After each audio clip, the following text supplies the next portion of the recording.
আমাদের মায়েরা তো সকলেই সংখ্যায় বেশি, প্রায় 50-50 একটা পরিসংখ্যান দেখলাম, মেয়েদের সংখ্যা একটু কম আছে, ছেলেদের সংখ্যা একটু বেশি, তা সেখানে মায়েদের সংখ্যা কম। আপনাদের কিন্তু লক্ষ্মী ভাণ্ডার আছে কিন্তু, তা আমি দাদাকে বলবো পুরেন্দাকে যে আপনি নির্দিষ্ট কথা বলে লক্ষ্মী ভাণ্ডারটা বন্ধ করে দেওয়ার ব্যবস্থা করুন। লক্ষ্মী ভাণ্ডার পাচ্ছ তো? দিদির কথা মনে আছে তো?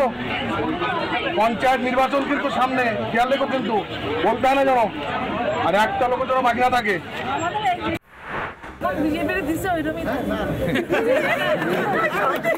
দিছে কে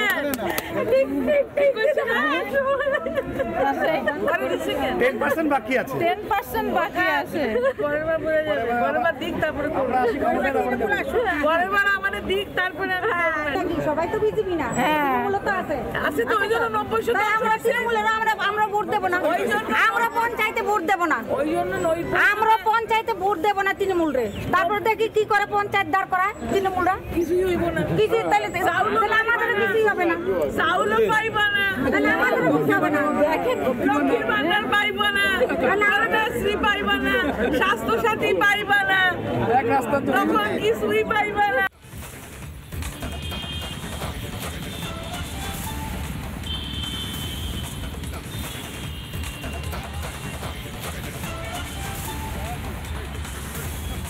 কতটা ভয়ঙ্কর এই কথাগুলো একবার ভেবে দেখুন, যেখানে মানুষ বলছে আমরা তৃণমূলকে ভোট দেব না, তার পরিবর্তে তৃণমূলের তরফ থেকে সাংসদ তিনি বলছেন স্বাস্থ্যসাথী পাবে না, লক্ষ্মীর ভাণ্ডার পাবে না।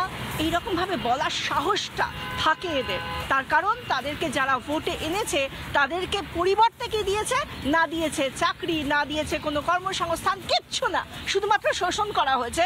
আর তারপরেও বলা হচ্ছে তুমি তো এই ফাঁদে পড়ে গিয়েছো বাবা, এরপর যদি আমাদেরকে ভোট না দাও সেই ফাঁদ থেকে তো বেরোতেও পারবে না। রিয়াংশী, তাই তো? রিয়াশ্রী তো একদম ভুল কথা এটা, কারণ শোষণ আর শাসনের মধ্যে তফাৎ আছে। আচ্ছা, তাহলে যেটা কাকলি ঘোষদস্তিদাররা বলছেন সেটা মিথ্যে বলছেন আপনারা, শোষণটাকে উনি কি বলছেন? উনি কি বলছেন? কাকলি ঘোষদস্তিদার আপনাদের নেতা তো, সাংসদ তো, উনি কি বলছেন? পাচ্ছে আপনারা তাদের কথাটা বলুন। আচ্ছা, আর যারা আপনারা নেতারা বলছেন তারা 12,000 কে পাচ্ছে না, তারা 12,000 মানুষ আপনাদের কাছে যখন যাবে, আপনারা ওখানে ভোটের জন্য যাবেন না তো লক্ষ্মীর ভাণ্ডার নিয়ে? ছোট্ট প্রশ্ন আছে, যদি আগামী দিনে বিজেপি নির্বাচনী ইস্তাহারে কি লক্ষ্মীর ভাণ্ডার আগামী দিনে দেবে এই প্রস্তাব? আরে এটা তো পরের কথা, সরকার কি করছে?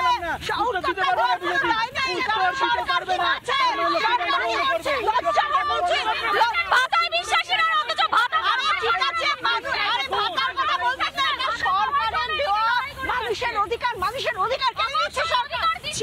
60 বছর তাদের যদি বয়স ঊর্ধ্ব হয়ে যায় তাহলে তারা পাবে না কিছু। 12,000 মানুষের ভোট আপনাদের চাই না, এই ময়নায় আপনারা ভোট চাইতে যাবেন না, ময়নায় এরা ভোট চাইতে যাবেন না। জাগো বাংলা খবর ছাড়া কিছু দেখে না, এনাদের মানে অন্য খবর পড়তে গেলে চশমা পড়তে হয়, 3D চশমা পড়তে হয়, এরা জানেই না। একটু ভালো করে আপনি যদি আজকের সব নিউজে দেখতেন তাহলে সব স্পষ্টভাবে হতো, যারা আসছে সবাই ইয়ং, 40-এর নিচে, এবং তাদের একটাই দাবি, তারা যখন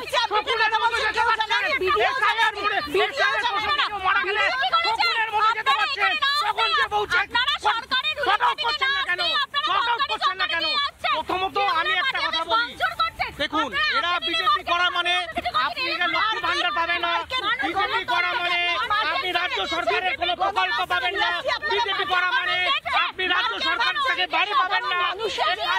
সাধারণ মানুষের যেটা অধিকার সেটা যারা দিতে পারে না, তারা বলছে মার্কেটে যারা আসে তারা কিছু করতে পারে না।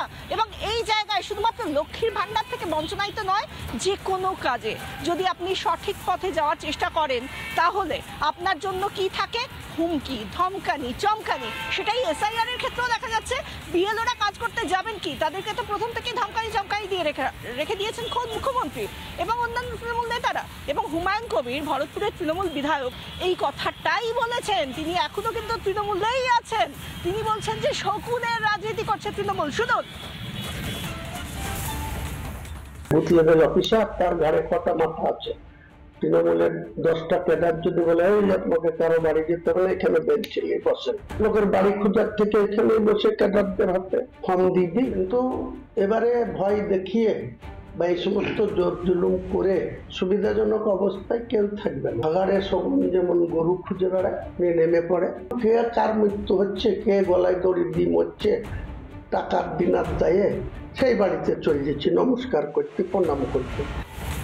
নানা ধরনের কন্টেন্ট দেখার জন্য লাইক করুন, শেয়ার করুন আমাদের ফেসবুক পেজ, সাবস্ক্রাইব করুন আমাদের ইউটিউব চ্যানেল। পাশাপাশি অন্যান্য ব্রেকিং নিউজের জন্য অবশ্যই চোখ রাখুন রিপাবলিক বাংলায়।